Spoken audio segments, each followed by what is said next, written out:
بسم الله الرحمن الرحيم الحمد لله رب العالمين والصلاة والسلام على رسول الله الأمين وعلى آله وأصحابه أجمعين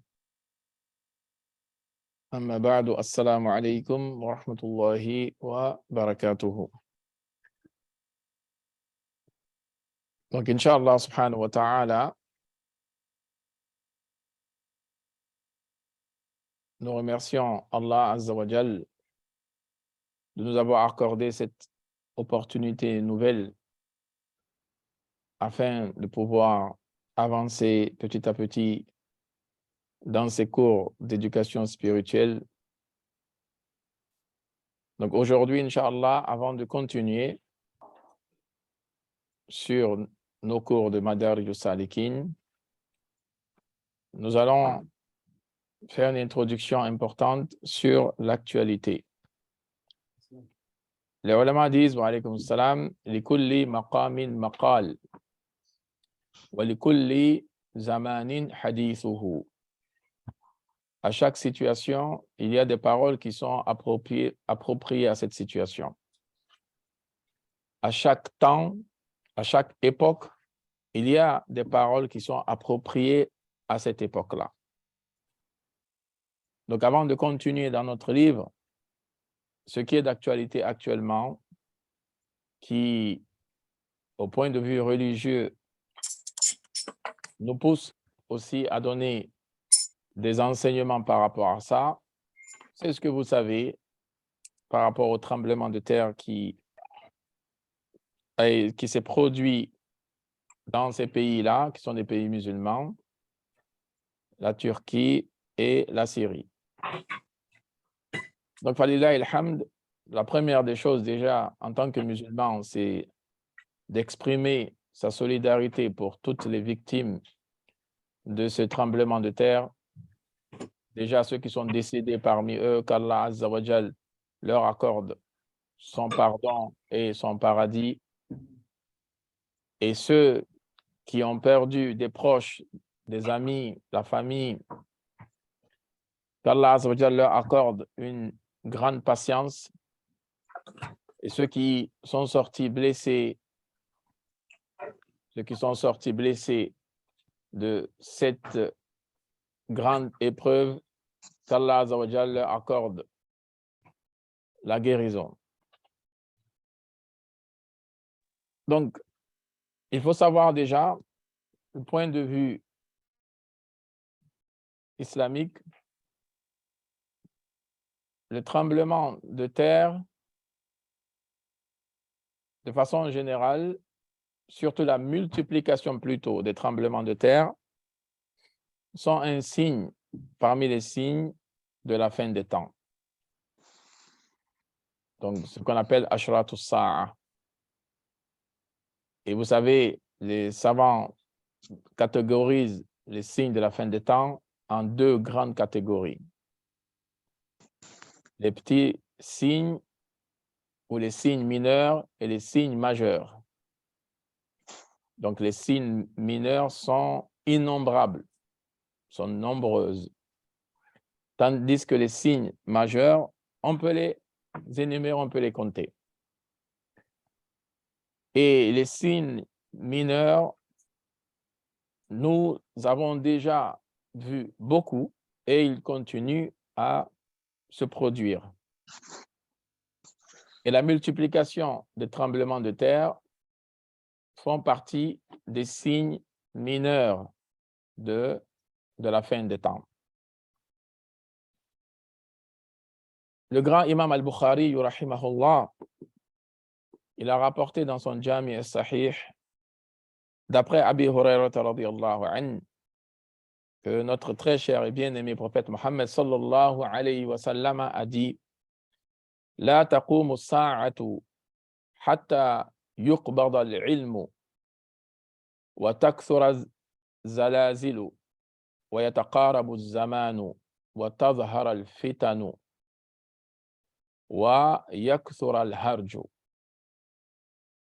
Il y a beaucoup de hadiths dans ce sens-là. Mais ce hadith en particulier, déjà parce qu'il est le Sahih de l'imam al-Bukhari, qui est le livre le plus authentique après le livre d'Allah subhanahu azza wa jal. Le Nabi sallam a énuméré beaucoup de signes.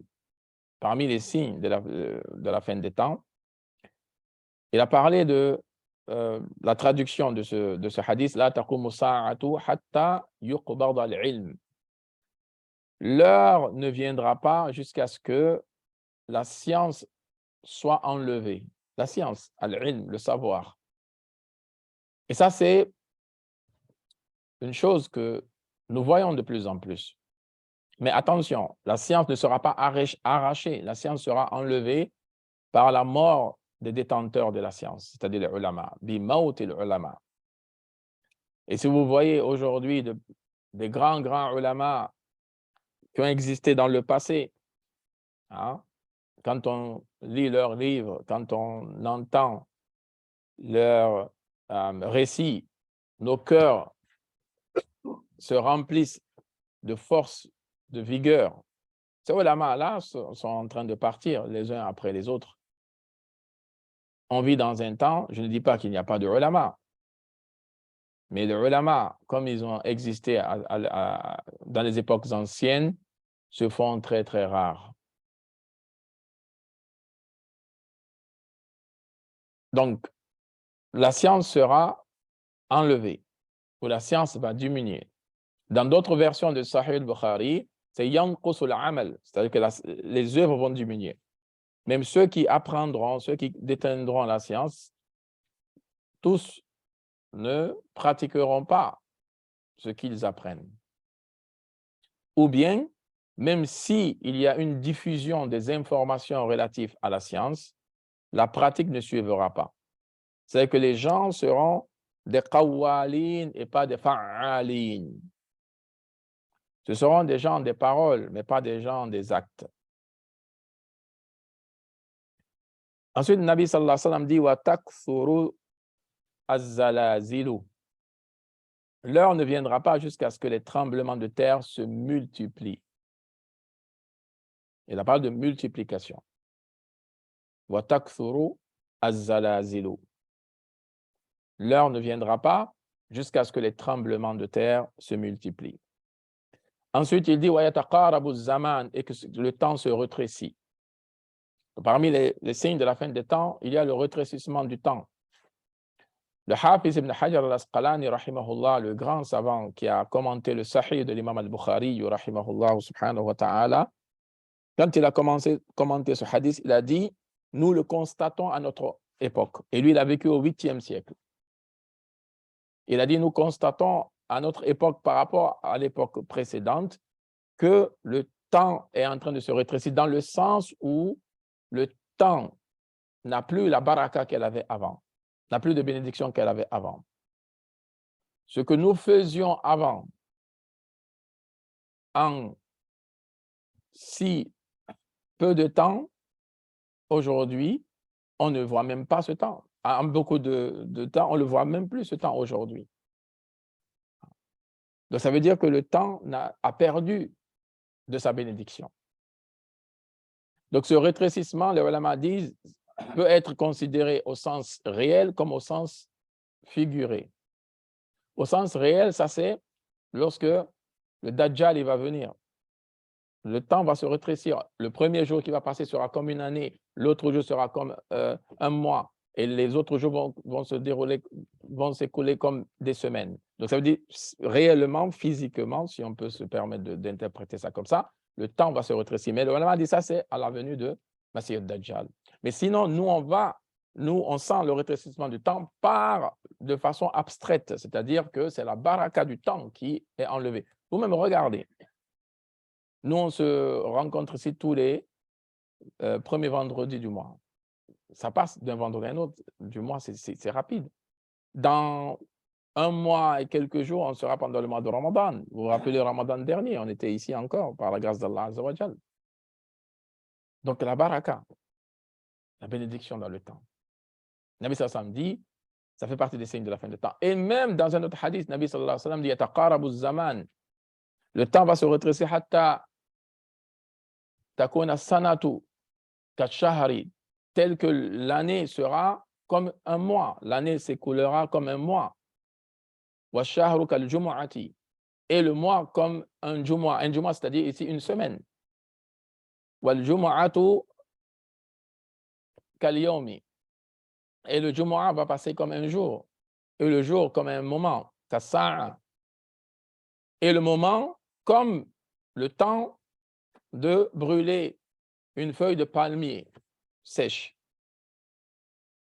Et ça prend combien de temps? Rapide. Ensuite, Nabi sallallahu alayhi wa sallam dit wa tazharul fitan.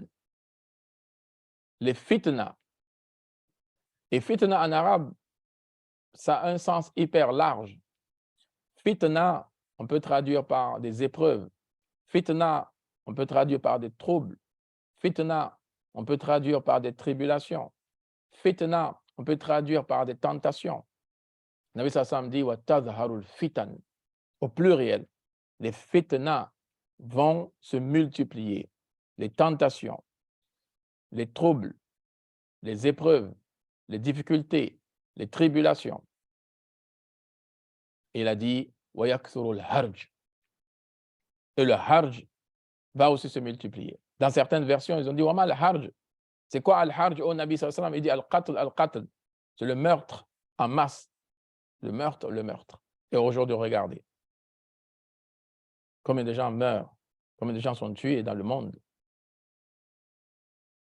Avant, on n'entend qu'une seule personne est morte. Ça nous faisait très mal au cœur. Aujourd'hui, on entend même des centaines de personnes qui meurent d'un seul coup, dans un seul endroit. Les gens en parlent 2-3 minutes, khalas. Les cœurs ne sont même plus sensibles à cela.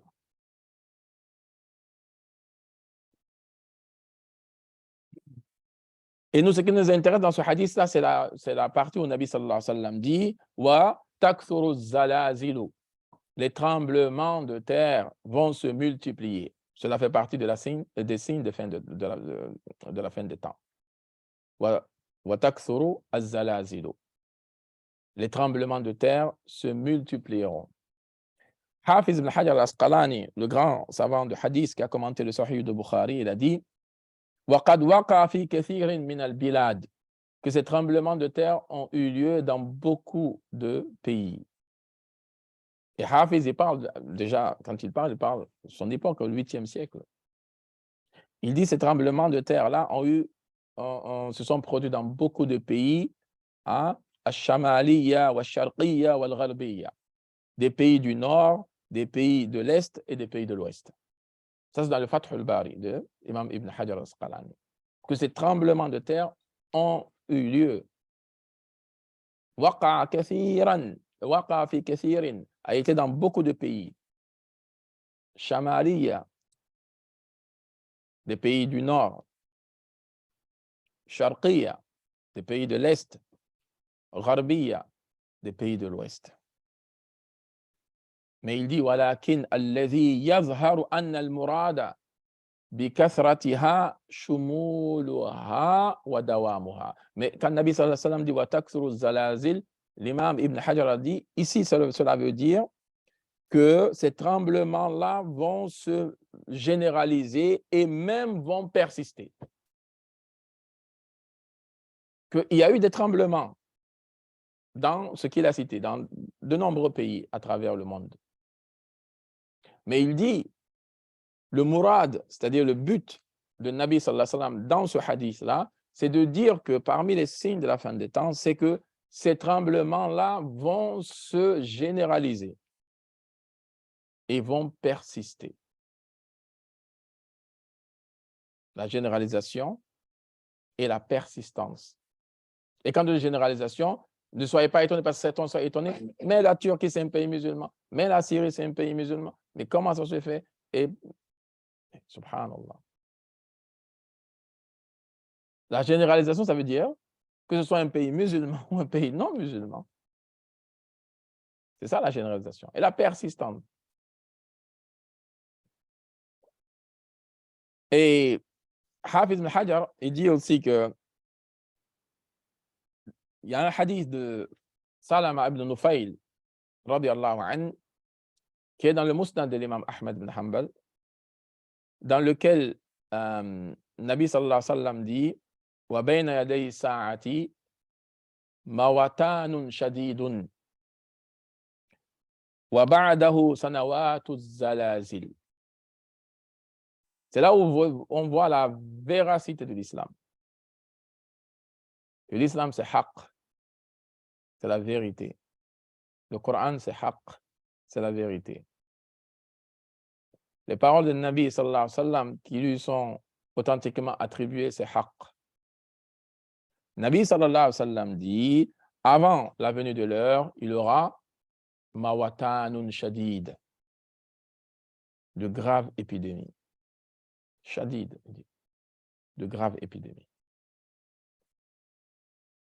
Wa ba'dahu, et va suivre après ces épidémies-là, sanawatu az-zalazil, des années de tremblements de terre. Et quand il y a des choses comme ça qui se produisent, revenez au Coran, revenez au hadith de Nabi Muhammad sallallahu alayhi wa sallam. Vous y trouverez la réponse à toutes vos questions. Vous y trouverez aussi la consolation. Parce que l'être humain, il est très pressé. Et il oublie qu'il est faible. Il est pressé, mais il oublie qu'il est faible. Alors que celui qui est pressé a besoin de patience. Et celui qui est faible a besoin de l'aide du fort.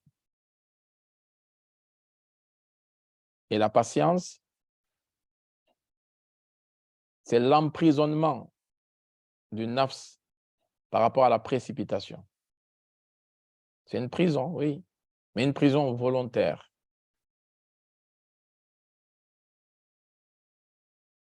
Et celui qui arrive à emprisonner son nafs contre cette précipitation soudaine, que ce soit dans les actes ou dans les paroles,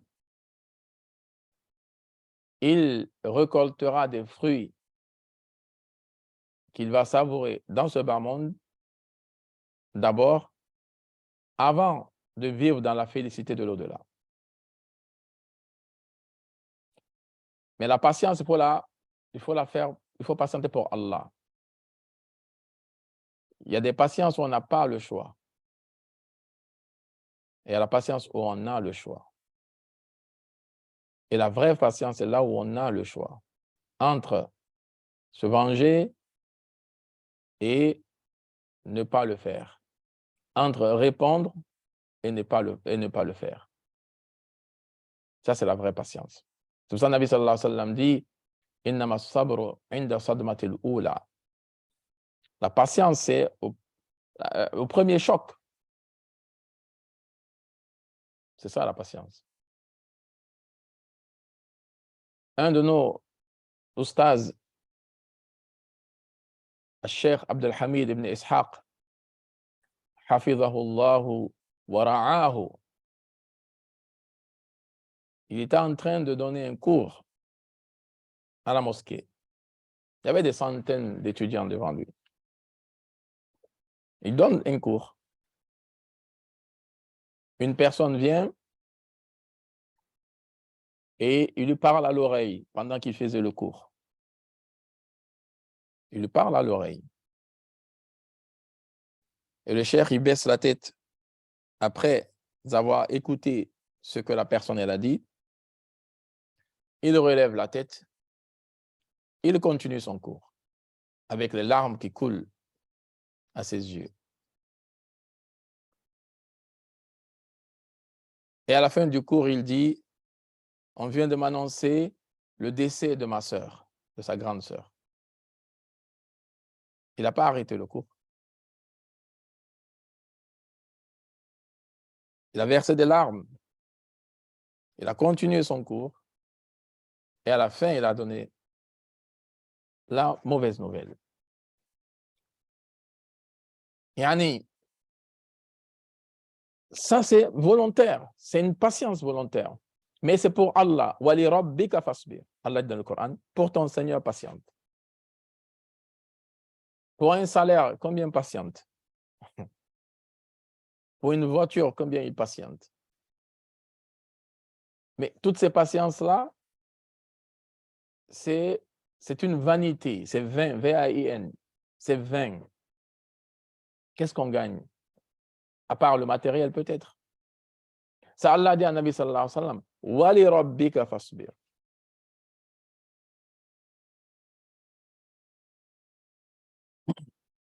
Donc, Nabi sallallahu alayhi wa sallam dit, il y aura une multiplication des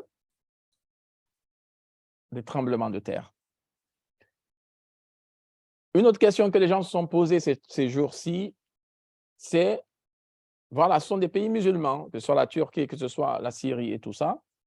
Et dans les pays musulmans, il y a des mosquées, dans les pays musulmans, il y a des gens vertueux. Tout le monde n'est pas vertueux, certes, tout le monde n'est pas, mais il y a des gens vertueux, il y a des gens savants, il y a des gens, falillah ilhamd. Mais je vous dis, les réponses à cela sont toujours dans les hadiths de Nabi sallallahu alayhi wa sallam. Il y a un hadith de Sahihain de Bukhari, l'imam al-Bukhari et son élève, imam Muslim, qui ont rapporté d'après Zainab bint Jahsh, radiyallahu anha, l'épouse de Nabi sallallahu alayhi wa sallam, qui a posé une question à Nabi sallallahu alayhi wa sallam, Anahliku wa fina as-salihun. Oh Nabi, est-ce que nous pouvons être détruits alors que parmi nous, il y a des vertueux? C'est la question que certains sont posés avec ces événements. Parce que pour eux, ces tremblements de terre doivent être seulement dans des endroits où les gens ne croient pas en Allah Azza wa Jal. Et Zainab bint Jahsh, radiyallahu ta'ala anha, a dit à Nabi sallallahu alayhi wa sallam, pouvons-nous être détruits ou punis ou dans le sens avoir des événements comme ça, comme des tremblements de terre, des épreuves aussi dures, alors que parmi nous, il y a des versions, Nabi sallallahu alayhi wa sallam dit, Na'am, idha kathwa al-khabath. Oui, si le mal devient abondant, le péché se multiplie, devient abondant. Nabi sallallahu alayhi wa sallam dit, Na'am, idha kathwa al-khabath. Et le grand savant malikite Abu Bakr ibn al-Arabi, rahimahullah subhanahu wa ta'ala, il a dit par rapport à ce hadith, wa fihi al-bayanu bi anna al-khayr yahliku bi halaki ash-shirrir. Il y a dans ce hadith de Nabi sallallahu alayhi wa sallam que la personne vertueuse peut subir une épreuve, une difficulté, voire même la destruction par la cause de la mauvaise personne. Al-khayr yahlik bi halaki shirrir. Et il dit la raison, c'est quoi? إِذَا لَمْ يُغَيِّرْ عَلَيْهِ خُبْثَهُ. Si il ne change pas le mal de la mauvaise personne. Comment il peut changer le mal de la mauvaise personne? En lui interdisant de faire le mal, en lui enseignant de faire le bien.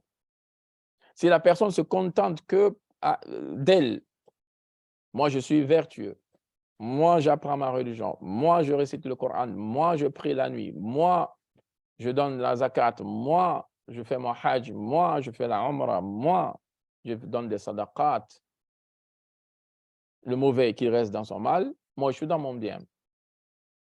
Abu Bakr ibn al-Arabi, rahimahullah subhanahu wa ta'ala, allama, le grand savant, il a dit, l'une des raisons c'est ça. Ce n'est pas la seule raison, mais l'une des raisons c'est ça. إِذَا لَمْ يُغَيِّرْ عَلَيْهِ خُبْثَهُ.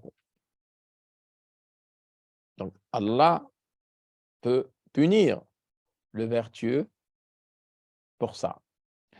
Et subhanallah, Allah Azza wa Jalla dit dans le Coran, وَمَا كَانَ رَبُّكَ لِيُهْلِكَ الْقُرَى بِظُلْمٍ وَأَهْلُهَا مُصْلِحُونَ. Il n'a pas dit salihun, il a dit muslihun. Ton Seigneur ne détruira pas une cité, une ville,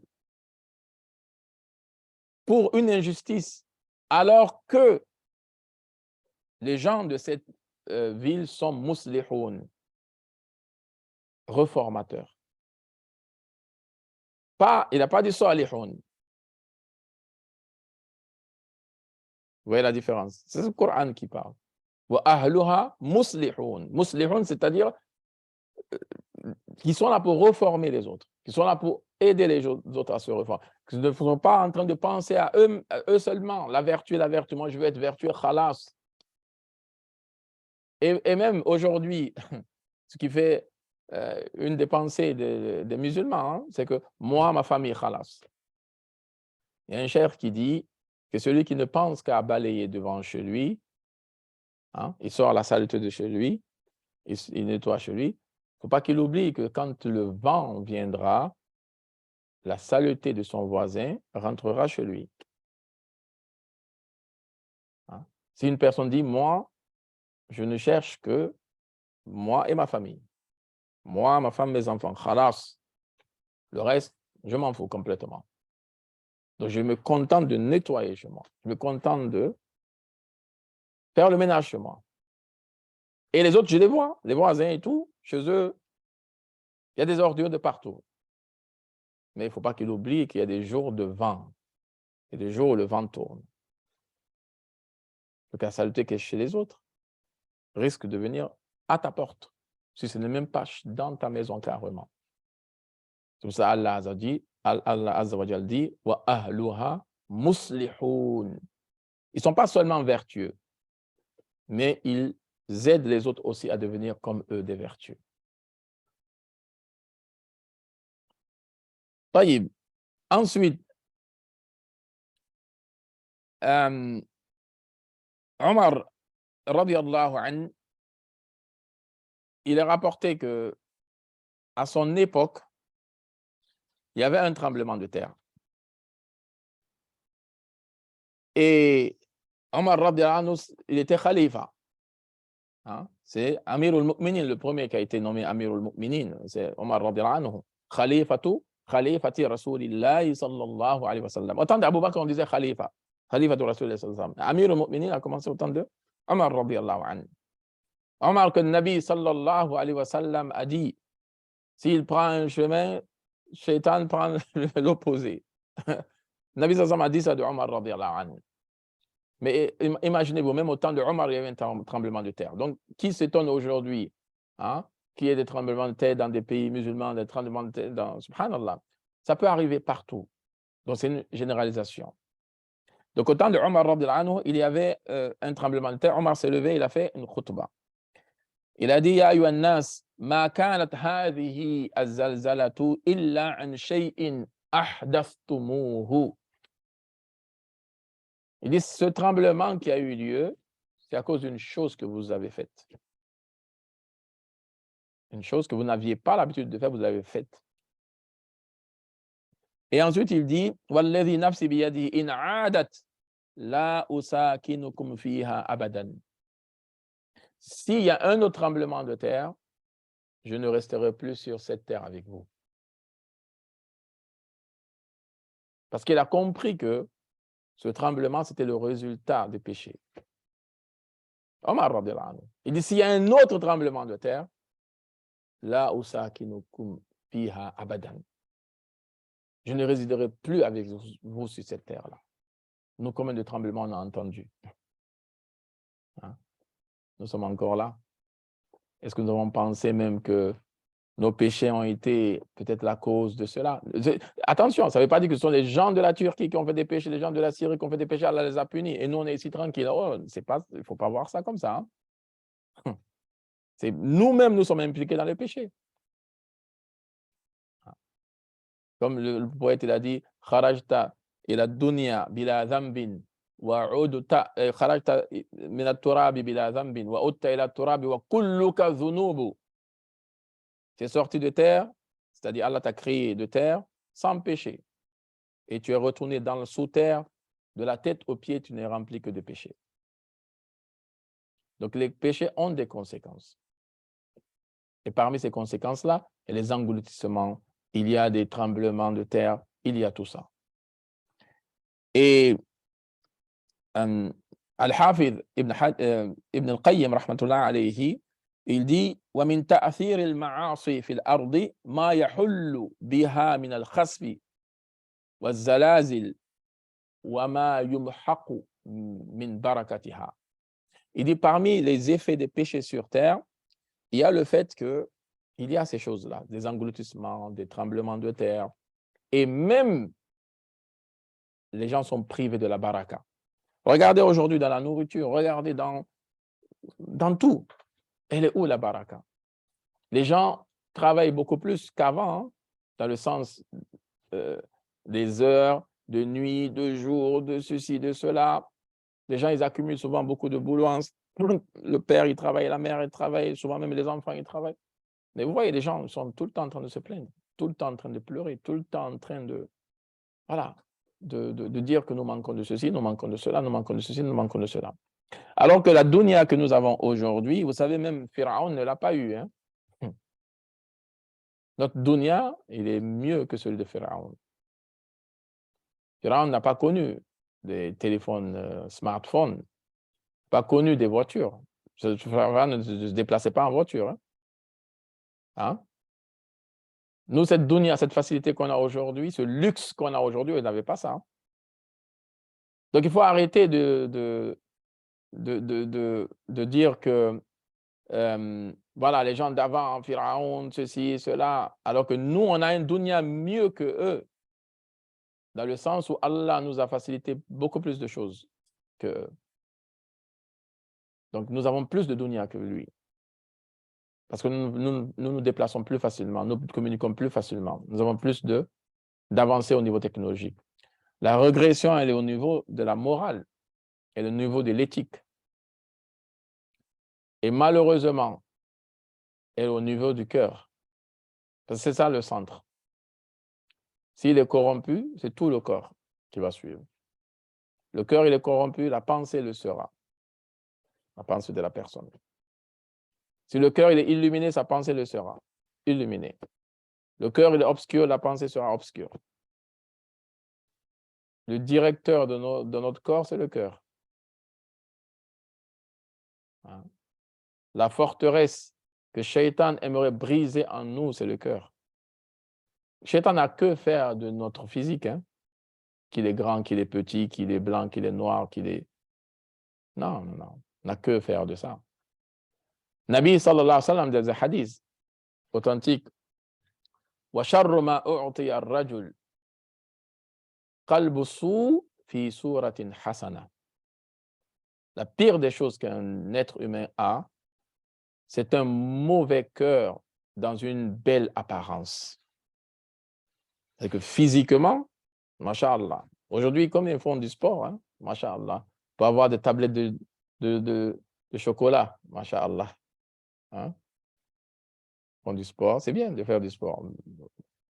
Belle apparence, Combien de produits il y a pour la beauté, combien de produits il y a pour même le teint, pour qu'il soit plus lumineux, pour qu'il soit plus brillant, pour ne pas qu'on voit des boutons, tout ça. L'être humain, masha'Allah, champion dans ça. Trouve des solutions. Certains qui passent 2-3 heures devant le miroir. Avant, on disait que c'est les femmes qui aimaient ça, mais même certains hommes, malheureusement, sont devenus comme ça aussi. Hein? Parce qu'ils entretiennent leur corps. Mais le cœur, ils sont où ces produits-là? Ils sont où? Les produits d'entretien du corps. Même nos maisons ont des produits d'entretien, des détergents. La rouille qui est dans nos cœurs, comment est-ce qu'elle va disparaître? Il faut un détergent aussi pour cette rouille-là. Comment se fait-il que...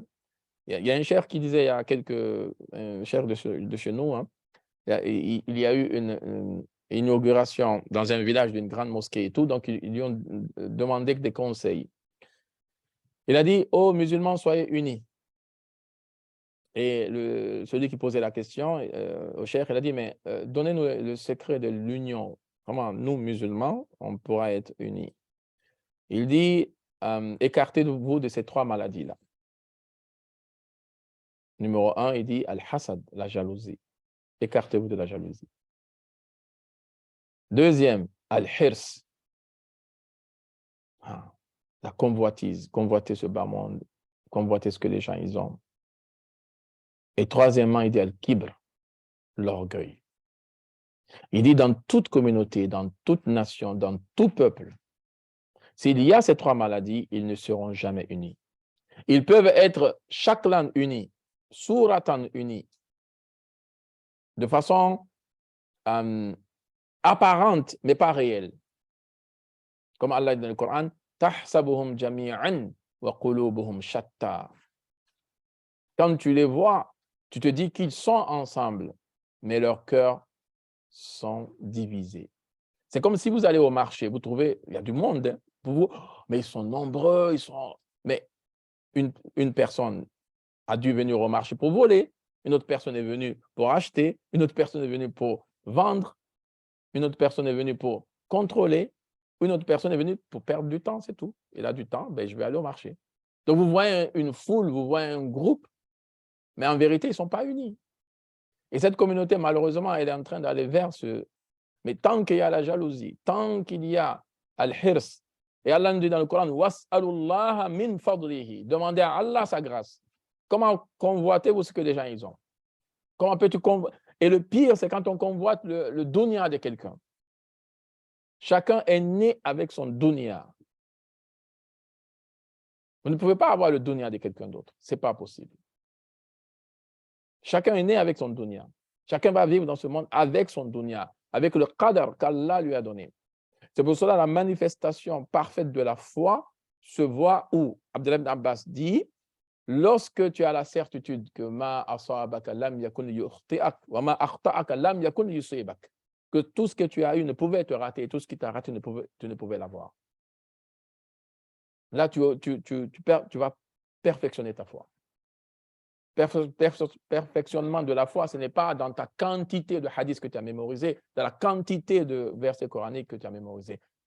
Le perfectionnement de ta foi se verra dans le contentement de ce que Allah t'a accordé. C'est pour cela, vous savez qui est riche? Le riche, c'est celui qui a la qana'a, qui a le contentement. C'est pour ça, avant, ils étaient plus riches que nous. Hein.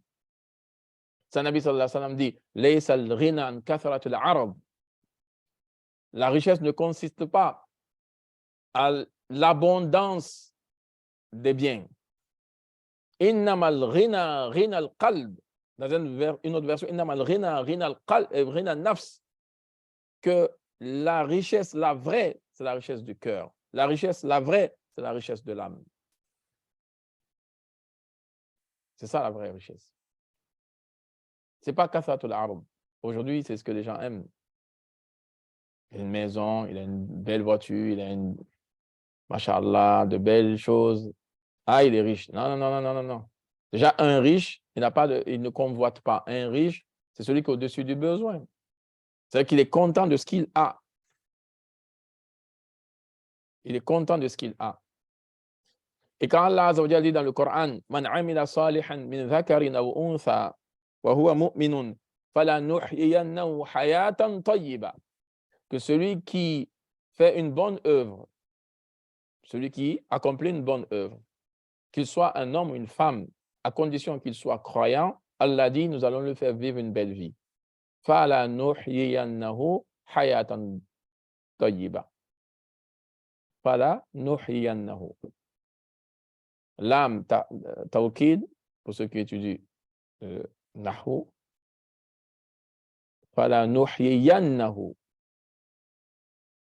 Il y a deux tawkid, deux intensifications du sens. Ça veut dire certainement, sans aucun doute, on lui fera vivre une belle vie.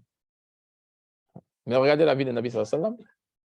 Nabi sallallahu alayhi wa sallam pouvait passer 1 mois, 2 mois, 3 mois, il n'y a pas de feu chez lui. Aïcha radiyallahu anha nous a dit ça à travers le hadith. La lune, il n'y a pas de feu. S'il n'y a pas de feu, c'est qu'il n'y a pas de repas chaud. Chez qui? An-Nabiyul Karim sallallahu alayhi wa sallam. Alors qu'Allah dit, فَلَنُحْيِيَنَّهُ حَيَاةً طَيِّبًا. Abu Hurayrah radiyallahu anhu et les ashab al-Suffa, certains tombaient pendant qu'ils faisaient la prière. Ils tombaient parce qu'ils avaient faim. فَلَنُحْيِيَنَّهُ حَيَاةً طَيِّبًا. Si nous on a compris que hayatan tayyiba, c'est le matériel, c'est l'abondance dans le matériel, c'est faux. Parce que c'est pas ce que les compagnons ils ont vécu. Le ulama dit فَلَنُحْيِيَنَّهُ حَيَاةً طَيِّبًا, c'est al-qana'a. C'est le contentement. Être content de ce que Allah t'a accordé, te satisfaire de ce que Allah t'a donné. Si tu es satisfait de ça, tu es riche. Une fois, Zaynul Abidin, petit-fils de Ali radiyallahu anhu, il était sur une monture, une belle monture. Et il y a un non musulman qui est venu le voir, il a dit, mais je ne comprends pas. Tu es sur une belle monture et tout, alors que dans votre religion, il y a un hadith qui dit, Ad-dunya sijnul mu'min wa jannatul kafir. Que ce bas monde, c'est une prison du croyant et c'est un paradis pour le mécréant. Mais moi, je suis pauvre, je ne suis pas croyant, je suis pauvre. Et toi, je te vois sur une belle monture et tout. Et il lui a dit, tu n'as pas bien compris le hadith. Que moi, ce que j'ai dans ce bas monde, par rapport à ce que Allah a gardé pour moi dans le paradis, c'est comme une prison. Ce bas monde, c'est comme une prison. Et toi, ta galère que tu as dans ce bas monde, par rapport à la galère qui t'attend dans l'au-delà, tu es dans un paradis ici. Vous voyez la compréhension des compagnons. Pas comme la nôtre. Bref. Et Ibn al-Qayyim, rahmatullah alayhi, dans son Al-Jawab al-Kafi, liman sa'ala anil dawa al-shafi, une personne lui avait posé une question et il a répondu à cette question par un livre. Ajib, les gens d'avant, comment Allah a mis la baraka dans leurs plumes, la baraka dans leurs paroles, la baraka dans leurs actes. Une question, il a écrit un livre. Et dans ce livre-là, il a raconté que ils ont trouvé, les gens, ils ont trouvé dans les trésors qui avaient été laissés par les Omeyyades, les Banu Omeyyah, ils ont trouvé habbatu hinta biqadri nawati tamr, c'est-à-dire une graine de blé qui avait la taille d'un noyau de date. Une graine de blé qui avait la taille d'un noyau de date. Je ne sais pas si vous vous imaginez quand même. Graine de blé, c'est tout petit. Mais qui avait la taille d'un noyau de date. Et ils ont trouvé c'était dans un genre de box, un petit box comme ça, sur lequel était écrit كان هذا ينبت في زمن العدل, que ces graines-là poussaient à l'époque où il y avait la justice sur terre. Je ne sais pas si vous voyez le ma'na qui est derrière. Ça veut dire que même eux, pourquoi ils ont conservé cela? Parce qu'ils ont constaté que même les graines ont subi les effets de l'injustice sur terre, de la corruption sur terre, du mal sur terre. C'est pour ça qu'aujourd'hui, on est rempli de nourriture de produits chimiques. Imaginez-vous avant. Et tout ça sont les conséquences de nos actes. Et s'il n'y a pas de purification, parce que là, on est dans Manzilatul Yaqaza, de l'éveil. Si on ne se réveille pas maintenant, on va mourir de 2 morts. La mort spirituelle, qui est la pire, et la mort physique. Parce qu'on ne va pas rester éternellement dans ce monde. Kullu nafsin dha'iqatul maut. Tout en goûtera à la mort. Kullu man 'alayha fan. Le Coran est clair dessus. Le Coran dit à Nabi sallallahu alayhi wa sallam, innaka mayyitun wa innahum mayyitun. Ça, c'est la mort physique. Mais la mort spirituelle, c'est la mort du cœur. Quand le cœur n'a de motivation que quand il s'agit de dunya. Quand le cœur n'a de motivation, quand c'est l'argent. Quand le cœur n'a de motivation que quand c'est le faux brillant de ce bas monde. Vous savez, chacun de nous a un moteur. Toute personne qui bouge dans ce monde est motivée par quelque chose. Toute personne qui bouge dans ce monde, qui se déplace dans ce monde, il y a une chose qui la pousse, il y a un moteur qui pousse cette personne-là. Les gens de Dîn, c'est leur foi, leur iman, leur détachement de ce bas monde. C'est ce qui les pousse à se lever le matin et ne pas rater la prière de Soub, à faire la prière de nuit, à lire le Coran, avant Soub de faire istighfar. C'est ce moteur-là. Les gens de Dounia aussi, ils bougent. Vous vous réveillez dans les grandes villes, 4 heures du matin, les gens commencent déjà à sortir pour aller travailler. On commence à aller vers les transports, aux heures de pointe, vous voyez partout, c'est bouché, ça klaxonne par-ci, par-là. Hein, les stations de métro sont remplies, RER, bon, dans les grandes villes, vous voyez, c'est rempli, les gens vont, ils bougent, les gens bougent. Mais on n'a pas le même moteur. On n'a pas les mêmes raisons. Donc,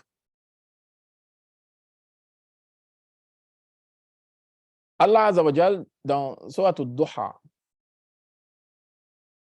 Surat al-Shamsi wa Duhaha, Allah a juré par plusieurs éléments pour dire une chose. Wa Shamsi wa Duhaha. Par le soleil et par sa clarté matinale. Wan nahari idha jallaha. Wa Shamsi wa Duhaha. C'est ça? Wal qamari idha talaha. Et par la lune lorsqu'elle suit le soleil. Parce que la lune se couche et la lune apparaît après le coucher du soleil. Donc les ulama disent que la lune prend la lumière du soleil. La lune prend la lumière du soleil. Donc wa shamsi wa duhaha wal qamari idha talaha wan nahari idha jallaha wal layli idha yaghshaha was samai wa ma banaha. Par le ciel, wa ma c'est pour qui? Les zawil uqul ou les ghayr zawil uqul? Vous qui apprenez le sarf et le nahw. Ma was samai wa ma banaha. Par le ciel et ce que, parce que ma c'est ce que, man c'est ce qui. Et dans le verset, c'est quoi? C'est ce que ou c'est ce qui? Mais est-ce que ça correspond? Non. Wama banaha. Ce que l'a construit ou celui qui l'a construit? Hmm? Vous n'avez pas compris la question. Voilà. Ma, si on veut traduire en français, c'est ce que. Man, c'est ce qui. Voilà. Donc, Allah dit, Allah jure, hein, c'est qasam du Coran. Allah jure. Wassama'i wa ma banaha. Par le ciel et par le ciel et celui qui l'a construit. Mais Allah a utilisé ma au lieu de man. Mais ma ici est dans le sens de man. Les ulama disent que c'est ma al-masdariya, c'est celui qui permet de substantiver le verbe, rendre le verbe un masdar. Donc ça veut dire wassama'i wa ma banaha. Donc le ma ici, c'est dans le sens de transformer le verbe en son masdar, c'est-à-dire par le ciel et sa construction. Et sa construction, ça veut dire celui qui l'a construit. Entre parenthèses, celui qui l'a construit, c'est Allah Azza wa Jal.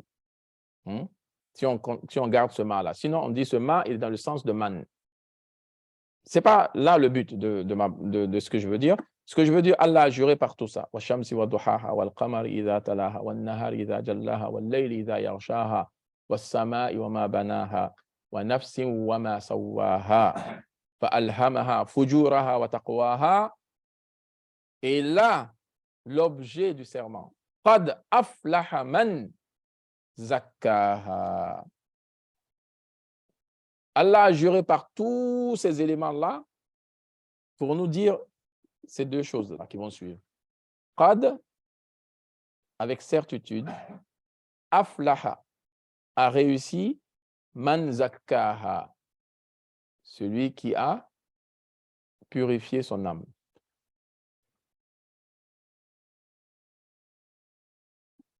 A certainement réussi, celui qui a purifié son âme. Et Allah a utilisé le mot aflaha. Aflaha, yuflihu, falahan. Donc, aflaha, en vérité, vient de falaha, l'origine. C'est-à-dire que les lettres d'origine, c'est falaha. C'est un thulathi, hein? Trilitaire, un verbe trilitaire. Falaha. Maintenant, falaha, en arabe, ça veut dire quoi? Falaha, ça veut dire couper. Falaha, ça veut dire fendre. Falaha, ça veut dire cultiver.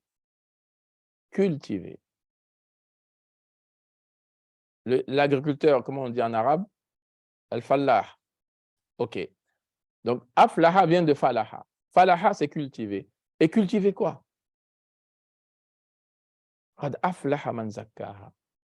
Ça veut dire que celui qui éduque son nafs afin de purifier son nafs, il ressemble à cet agriculteur-là qui est en train de cultiver, creuser. Et quand il creuse, le résultat à la fin, c'est quoi? Ce sont des fruits qui vont pousser. Donc, celui qui, en vérité, purifie son nafs, c'est celui-là qui est en train de faire sortir de son nafs les fruits de cette éducation-là, les fruits de cette réussite. Mais pour cela, il faut creuser. Pour cela, il faut cultiver. On ne purifie pas son nafs en restant assis devant son café, son cappuccino, avec ses gâteaux, avec je ne sais quoi d'autre. Khalas, mon nafs, il sera plus. Non, non, non. Donc, la vraie réussite, c'est ça. Man zakkaha, celui qui purifie son nafs. Et Allah dit, wa qad khaba man dassaha, et a perdu. Nam, man dassaha. Dassa, ça vient de cacher. Dassa, ça vient de rendre obscur. Donc, a perdu celui qui a rendu son nafs obscur. qui a corrompu son âme. Et son obscurcissement est de façon progressive. Yani, obscurité sur obscurité sur obscurité sur obscurité, jusqu'à ce que le cœur soit muzlim, totalement obscur. Allah dit, voici le grand perdant. Donc, il nous a parlé de deux. Celui qui a réellement réussi et celui qui a réellement perdu. Est-ce ça notre vision aujourd'hui ou pas? Est-ce ça notre vision aujourd'hui? Purifier son nafs. Et s'il ne purifie pas son nafs, il obscurcit son nafs.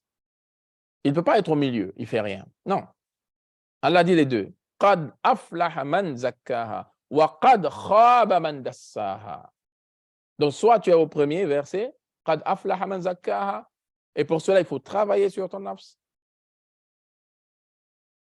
Comme l'agriculteur va travailler pour avoir les fruits, il faut qu'il travaille la terre, avec difficulté souvent. Et pour travailler la terre, il faut enlever d'abord les mauvaises herbes. Donc, pour travailler ton cœur, il faut enlever ces mauvaises herbes-là, la jalousie, la supercherie, comment on appelle ça, l'orgueil, l'ostentation. Hein? Le complexe de supériorité. Aujourd'hui, Adjib. Les gens qui croient qu'ils sont supérieurs. Yani, tu n'es qu'un grain de poussière dans l'immense univers d'Allah. Mais subhanallah, ouvre les yeux, regarde. Qui es-tu par rapport à cet immense univers? Qui es-tu par rapport à même... Regarde-toi et regarde la taille de ta maison où tu habites. Déjà, toi, par rapport à là où tu habites, tu es qui? Tu es rien.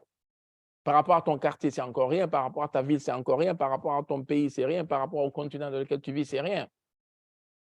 Par rapport au reste du monde, c'est rien. Donc, qui es-tu? Essaye de te voir toi-même dans cet univers-là. Qui es-tu? Comment on peut s'enorgueillir dans ces cas-là? Un grain de poussière dans l'immense univers d'Allah. Qui es-tu? Tu réprimandes des gens, tu jalouses des gens, tu punis même des gens. Il m'a fait ça, je vais le faire ça. Il m'a dit ça, je vais le dire. Mais qui es-tu? Qui es-tu? Tu étais, à un moment, on n'a jamais entendu parler de toi. Tu n'existais même pas. Allah dit, un temps n'est-il pas arrivé? L'être humain n'était même pas une chose mentionnable. Lam yakun shay'an mazkoura. Et aujourd'hui, parce que tu as un nom, parce que tu as quelque chose, mais n'oublie pas que tu es ce grain de poussière dans cet immense univers d'Allah subhanahu azza wa jal. Bref, ensuite, certains ont essayé de faire une relation entre, comment on appelle ça, les tremblements de terre qui ont eu lieu avec la sourate Zilzal ou Zalzal ou Zalzala. Cette sourate, on peut dire Zilzal, sourate Zilzal, Zalzal ou Zalzala, hein, le tremblement de terre. Mais ce n'est pas pareil, c'est un autre tremblement de terre. إِذَا زُلْزِلَتِ الْأَرْضُ زِلْزَالَهَا وَأَخْرَجَتِ الْأَرْضُ أَثْقَالَهَا وَقَالَ الْإِنسَانُ مَا لَهَا. Quand on regarde dans les livres de tafsir, selon l'imam Ibn al-Jawzi, rahimahullah subhanahu wa ta'ala, dans son livre de tafsir qu'on appelle Zad al-Masir, imam Abu al-Faraj Ibn al-Jawzi, ce n'est pas Ibn al-Qayyim al-Jawziya, c'est voilà, deux siècles avant, Ibn al-Jawzi, il dit, selon la majorité des savants, ce tremblement aura lieu dans ce bas monde, et c'est un signe parmi les signes de l'heure, et d'aucuns d'autres savants disent que c'est au jour de la résurrection que ça va se passer. Certains savants disent qu'il y aura deux tremblements. C'est un tremblement lorsque l'ange va souffler dans la trompette une première fois pour que tous ceux qui restent sur terre meurent. Il y aura un tremblement. Et un tremblement lorsqu'il va souffler une deuxième fois pour que tous ceux qui sont morts soient ressuscités. Hein? Donc, il y aura ces deux tremblements qui sont même en concordance avec un verset dans Surat al-Nazi'a où Allah dit « Yawma tarjufu ar-rajifa tatba'uha ar-radifa » Donc, le jour où il y aura un tremblement qui sera suivi d'un autre. Voilà. Donc, c'est ces deux tremblements. Au premier, lorsque l'on va souffler une première fois, au premier souffle, et l'autre au deuxième souffle. Hein. Et Allah Azza wa Jal, quand vous lisez dans Surat al-Hajj, dans les premiers versets, Allah dit, Ya ayyuhan nas, uttaqu rabbakum, inna zalzalata as-sa'ati shay'un azim. يوم ترونها تذهل كل مرضعة عما أرضعت وتضع كل ذات حمل حملها وترى الناس سكارى وما هم بسكارى ولكن عذاب الله شديد. Ce tremblement-là de terre n'est pas ce qu'on voit là aujourd'hui. Ça, c'est le tremblement de terre, hein, comme les ulama ont dit, juste à la fin des temps et où le deuxième à la résurrection. Allah dit, tu verras les gens ivres alors qu'ils ne sont pas. وترى الناس سكارى وما هم بسكارى ولكن عذاب الله شديد, parce que le châtiment d'Allah est douloureux. Donc, il ne faut pas mélanger les choses. Hein? Certains vont dans les exagérations. Et ça, c'est khulasatul bayan, c'est de dire que, voilà, la multiplication des tremblements de terre sont des signes, des petits signes, hein, de la fin des temps. Ce sont des signes mineurs de la fin des temps. Et les causes sont nos péchés. Je dis bien nos péchés, on s'inclut dedans. Ce sont nos péchés. Et tant que le façade continuera sur terre, tant que les péchés continueront sur terre, il n'y aura pas de muslihoun, de réformateurs, ces choses-là vont continuer et même vont s'amplifier. Donc, ce que chaque musulman doit faire déjà, c'est faire dua pour toutes les victimes, voilà, musulmanes qui sont morts dans des situations comme ça. Et même nous, c'est une leçon pour nous. Vous vous imaginez, le soir comme ça, vous êtes en famille, vous avez dîné en famille, vous allez dormir tranquille, vous vous réveillez le matin sous des décombres. Hein? C'est-à-dire que l'homme doit avoir peur, l'homme avec grand H, bien sûr. La mort peut frapper soudainement.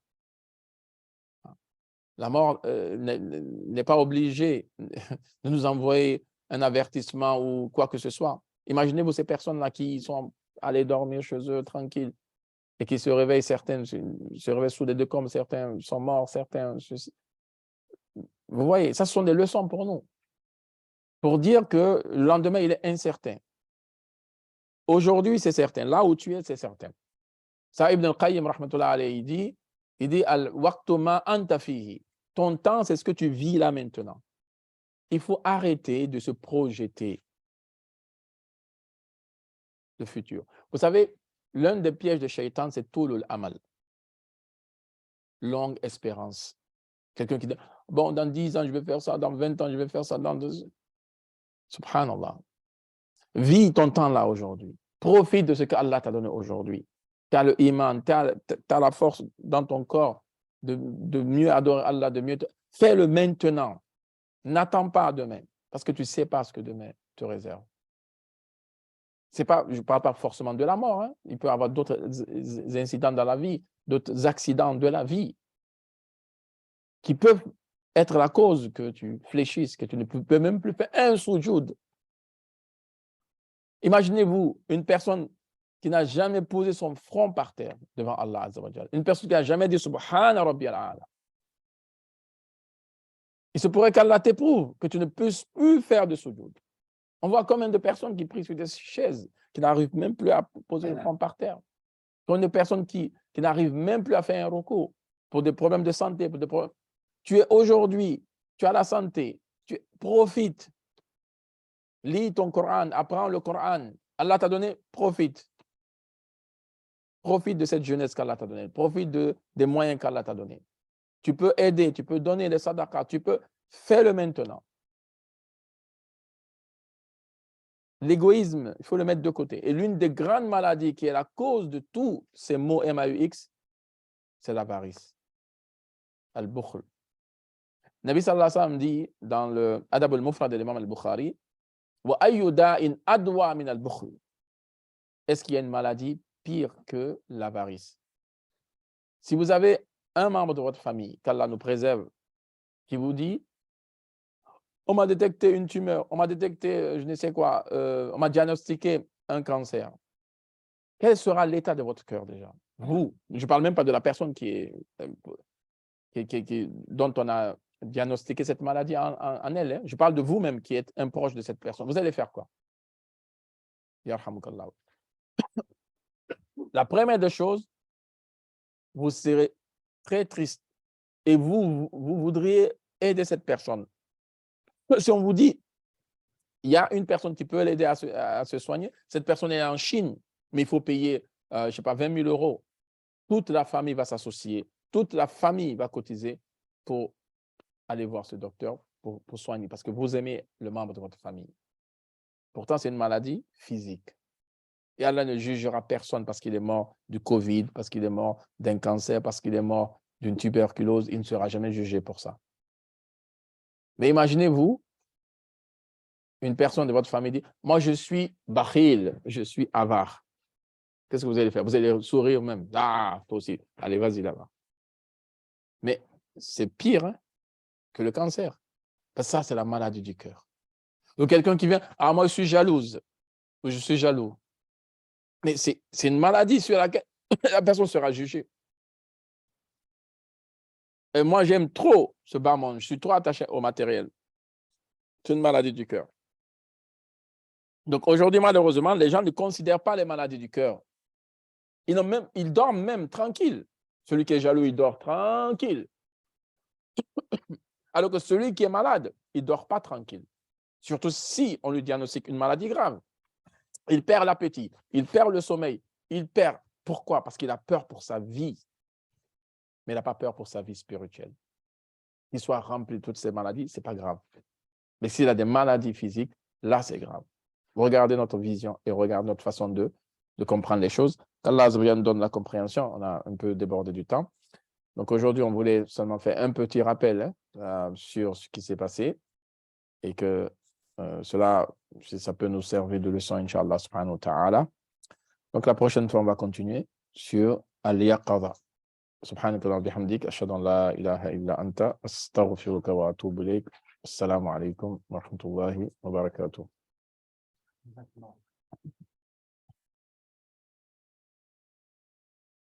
جزاكم الله خيرا كلامكم في الله.